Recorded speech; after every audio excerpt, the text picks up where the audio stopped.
संजू सैमसन भारतीय क्रिकेट का वो नाम है जिन्होंने पहली बार टी20 क्रिकेट में लगातार 2 सेंचुरी मारी हूँ। संजू सैमसन भारत की हिस्ट्री के पहले ऐसे खिलाड़ी बन गए हैं जिन्होंने बैक टू बैक टी20 इंटरनेशनल जीता। वो एकमात्र ऐसे बैट्समैन है जिन्होंने टी20 क्रिकेट में ही एक साल में 3 सेंचुरी जड़ी हूँ।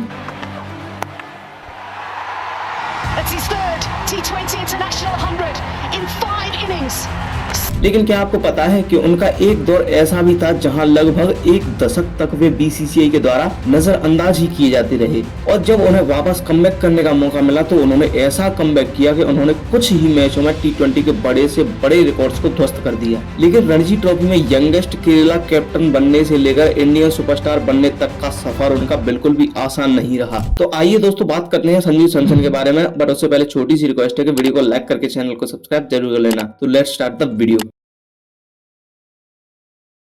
तो बात करें संजू की तो उनका जन्म 11 नवंबर 1994 को केरला के एक छोटे से गांव में हुआ, जहां उन्हें बचपन से ही क्रिकेट का काफी शौक रहा था। उनके पिता विश्वनाथ सैमसन पुलिस में थे, जो पहले फुटबॉलर भी रह चुके थे, तो वे भी संजू को सपोर्ट ही करते थे क्योंकि उन्हें पता था कि स्पोर्ट्स में भी करियर बनाया जा सकता है। उनकी माताजी एक हाउसवाइफ थी जिनका नाम लिगी सैमसन था। संजू रहने वाले तो केरला के थे, लेकिन उनका बचपन दिल्ली में गुजरा क्योंकि उनके पिता की ज्वाइनिंग दिल्ली में ही थी। बड़ी इंटरेस्टिंग स्टोरी है भाई, पूरी सुनना। लेकिन क्रिकेट खेलते हुए जब संजू सैमसन का दिल्ली की ध्रुव ट्रॉफी में अंडर 13 टीम में सिलेक्शन नहीं हुआ तो उनके पिता ने अपनी नौकरी छोड़ दी और कहा कि अपनी जगह तो केरला ही है, हम तुझे वहीं से खिलाएंगे। और वे सब कुछ छोड़ छाड़ कर केरला वापस आ जाते हैं और फिर वहीं 2007 में संजू को केरला की अंडर 13 टीम में सिलेक्ट कर लिया जाता है। अपने पहले ही टूर्नामेंट में कैप्टनसी करते हुए पहले ही मैच में शानदार सेंचुरी मारकर सबका ध्यान वे अपनी ओर आकर्षित कर लेते हैं। इसी सीरीज में 973 रन बनाने की वजह से उन्हें प्लेयर ऑफ द टूर्नामेंट का अवार्ड भी मिलता है, जिसमें उन्होंने लगातार 5 मैचों में 4 सेंचुरी भी मारी और अगले साल विजय अमरजन ट्रॉफी में केवल 138 बॉल में डबल सेंचुरी मारकर वे केरला टीम के जाना माना नाम बन जाते हैं, जिसके चलते मात्र 14 साल की उम्र में उन्हें 2009 में रणजी ट्रॉफी में डेब्यू करने का मौका मिला और उसके बाद साल 2012 में इंडिया की अंडर 19 टीम में भी उनका सिलेक्शन हुआ। इसी साल आईपीएल की केकेआर टीम में भी उनका सिलेक्शन हुआ, लेकिन उनकी प्रेजेंट परफॉर्मेंस को देखते हुए बिना कोई मैच खेलाए अगले ही साल उनको रिलीज भी कर दिया जाता है। लेकिन उन्होंने इस चीज का कभी अफसोस नहीं किया। ही इज लाइक मेरे को तो बस मौका चाहिए और मैं अपनी स्किल्स को दुनिया के सामने प्रेजेंट करूं। और फिर एक बार फिर से उन्हें अंडर 19 एशिया कप में एज अ वाइस कैप्टन चुन लिया जाता है और बस फिर क्या था, पूरे सीजन उन्होंने धमाकेदार बैटिंग के साथ इवन फाइनल में भी पाकिस्तान जैसी टीम के आगे सेंचुरी मारकर टीम को चैंपियन बनाया, जिसके चलते 2013 के आईपीएल सीजन में उन्हें राजस्थान रॉयल्स अपनी टीम में रख लेती है और अपने सेकंड मैच में ही 41 बॉल्स में 63 रन बनाकर वे आईपीएल हिस्ट्री के सबसे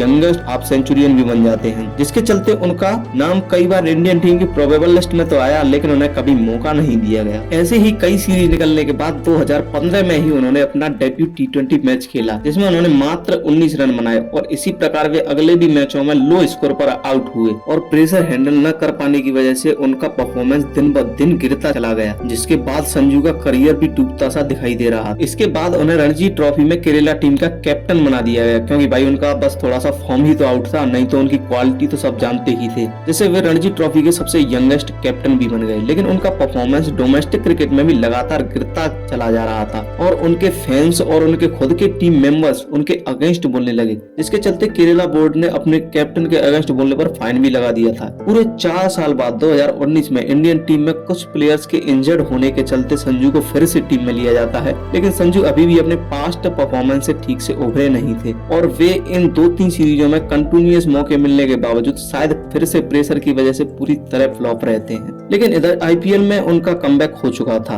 और वे अच्छे खासे रन भी बना रहे थे, लेकिन इंटरनेशनल मैचों में वे बार बार बीसीसीआई को निराश कर रहे थे, जिसके चलते उन्हें 2021 टी20 वर्ल्ड कप के लिए नहीं चुना जाता है। संजू को 2021 आईपीएल में उनकी आईपीएल परफॉर्मेंस के चलते उन्हें राजस्थान टीम का कैप्टन बना दिया जाता है और बतौर कप्तान अपने पहले ही मैच में सेंचुरी जड़ देते हैं और ऐसा करने वाले वे पहले प्लेयर भी बन जाते हैं और अब शायद उनका 2.0 वर्जन चालू हो गया था। इसके बाद उन्होंने टी20 करियर में आयरलैंड के खिलाफ 42 बॉल्स में 77 रन की पारी की बतौर बदौलत अपने इंटरनेशनल करियर की पहली हाफ सेंचुरी जड़ दी, जिससे उनका नाम अगली वेस्ट इंडीज T20 सीरीज और साउथ अफ्रीका ODI सीरीज में आ गया, जहां ODI में उन्होंने अकेले की दम पर 86 रन की पारी की बदौलत इंडिया टीम को हरे हराए मैच को जितवाया। इसके बाद उन्होंने IPL 2022 में भी शानदार बैटिंग की, लेकिन फिर भी उन्हें 2022 T20 वर्ल्ड कप के लिए नहीं चुना गया। और क्यों नहीं चुना गया वो BCCI जाने, शायद कंपटीशन। खैर, एक लंबे समय के बाद संजू अपने 3.0 में पूरी तरह से अलग दिख रहे थे।